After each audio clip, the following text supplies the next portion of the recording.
जो दल में नहीं है वो दिल में क्यों आ रहा।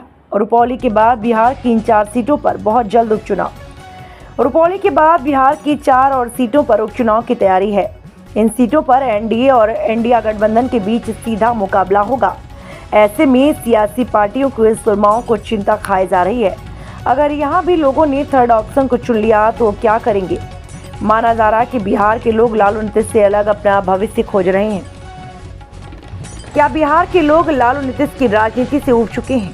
क्या बिहार के लोग अपने लिए नए रास्ते की तलाश में हैं? ये सवाल इसलिए महत्वपूर्ण हो चला है क्योंकि जहां मौका मिल रहा है वो लालू नीतीश से इतर अपने लिए भविष्य की तलाश में जुटे हैं। रुपौली उपचुनाव रिजल्ट ने राह दिखा दिया।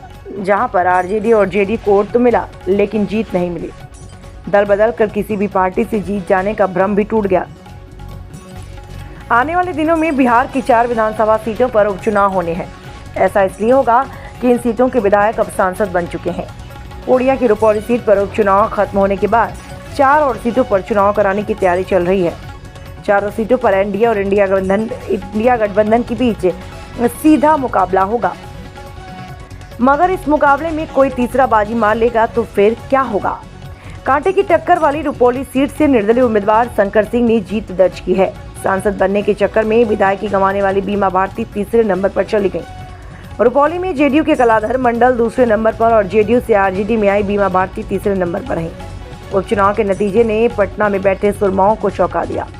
बिहार की 4 और विधानसभा सीटों पर उपचुनाव को लेकर नए दौर का मंथन चल रहा है। वैसे रुपौली की स्ट्रेटजी में कोई कमी नहीं थी। जानकारों का मानना है बस लोगों का मूड अब लालू नीतीश से ऊपर दिखने लगा। इसका इम्पैक्ट अगली विधानसभा में दिखेगा। लोकसभा चुनाव के बाद खाली हुई तरारी, रामगढ़, बेलागंज और इमामगंज सीट पर उपचुनाव होंगे। 4 सीटों में से रामगढ़ और तरारी सीट पर एनडीए की ओर से बीजेपी फाइट करेगी, जबकि बेलागंज से जेडीयू और इमामगंज सीट से जीतन राम मांझी की पार्टी अपने उम्मीदवार को उतारेगी। दोनों गठबंधनों के बीच सीधा मुकाबला होगा। सेमीफाइनल की जंग अगर गठबंधन पैटर्न के हिसाब से रहा तो ठीक, वरना थर्ड प्लेयर की गुंजाइश 2025 विधानसभा चुनाव की रंगत असर जरूर डालेगी।